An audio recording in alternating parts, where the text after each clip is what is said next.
I'm Jonathan, and this week I'm talking about the Liberty Seated Dollar.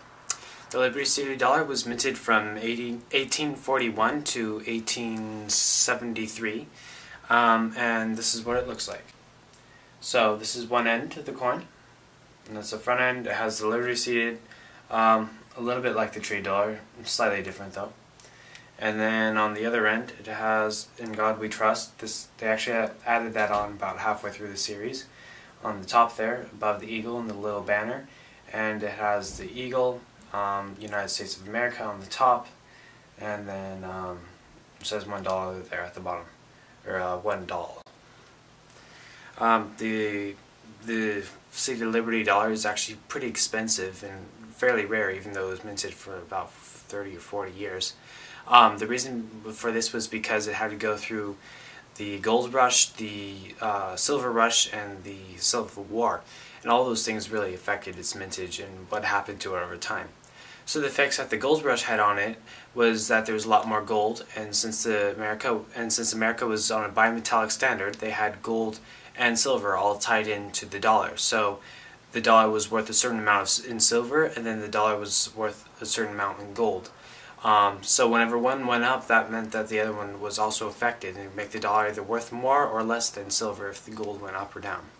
So when the gold rush struck and there was a lot more gold, that meant that the gold price level it went down. It was cheaper to buy the gold, and what happened was that the dollar was worth more. The dollar was worth less than the silver in it for these silver dollars right here.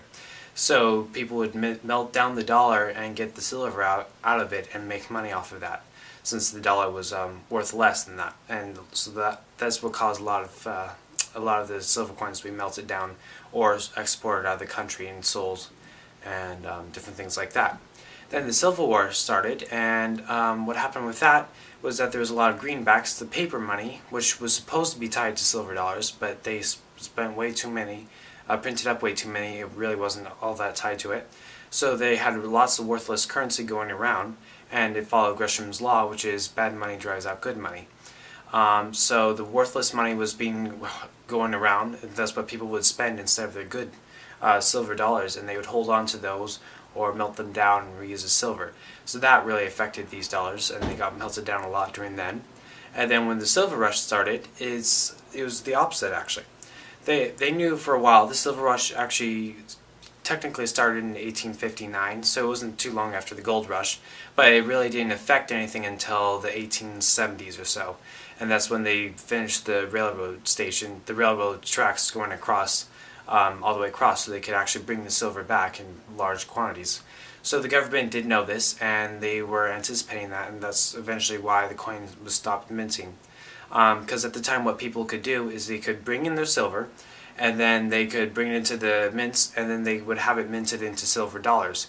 Well, the problem with this is that since silver was so low, but the dollar was still tied to the gold amount, so the dollar didn't fall in value, the dollar would be worth more in the dollar than the silver in it.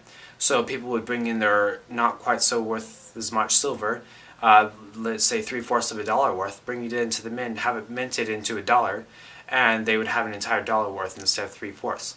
So the government would be losing money out of that, and people would be making a ton of money off of that, and the government would have to stop people from doing that and say we're not accepting it anymore.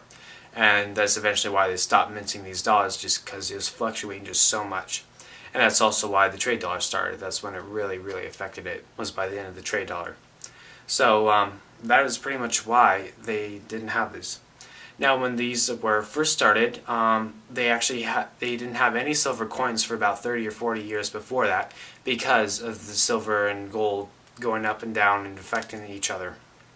So it was just getting way too expensive and hard to manage. So they didn't have any silver dollars for about 30 or 40 years before that. So that had been at the end of the 1700s when they last had the dollar. When they decided to mint this one, they actually made a test one called the Gobretch dollar, and that was just to see what the public would think of a new silver dollar coming in again, and if they wanted it. So they figured that it was good, and then after the Gobretch, which they minted very small amounts of, it's also very expensive, they minted the silver dollar, the Seated Liberty dollar. One thing I don't really like about the Seated Liberty dollar is that she looks kind of fat on it in comparison to the trade dollar. which is why I prefer the trade dollar. And also, these things are pretty expensive too. They're about $350, $60 a piece. So there's quite a big price difference as well. But in general, these aren't the prettiest dollars ever, I don't think. But it is a dollar coin. It does have a nice design in comparison to some other designs before. I'm Jonathan, and I'll be talking about another coin the next time. Bye.